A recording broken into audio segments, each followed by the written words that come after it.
Hello મિત્રો, તો મારા આજના બ્લોગમાં તમારા બધાનું હાર્દિક હાર્દિક સ્વાગત છે. તો આજે મારે બનાવવાનું છે કંટોલાનું શાક. તો એની રેસીપી બતાવું. અમારા હસબન્ડ છે ને બધું કાપી રહ્યા છે. કંટોલા, લીલી ડુંગળી, ટમેટા કટિંગ થઈ ગયા બરાબર. લીલી ડુંગળી નાખવાની છે તો બહુ મજા આવશે. તો કંટોલા તો 200 કિલો છે, એટલે બહુ મોંઘા થઈ ગયા છે કંટોલા, પણ તોય અમને બહુ ભાવે એટલે એમી કંટોલા લાવ્યા છે તળાજી કા. તો હવે જોવા મિસ્ટર હવે ડુંગળી કાપે છે ઝીણી ઝીણી, બધી વસ્તુ ઝીણી ઝીણી કપાય. અમારા અહીં મશીન છે કટર મશીન કહેવાય અમારાને. હું તો હમણાં જો કંટોલા કાપીશ, પણ આપણે કઈ મશીન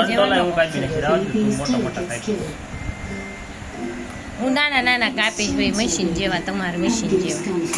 ચાલો મિત્રો, હવે કંટોલા કટિંગ કરી લઈએ.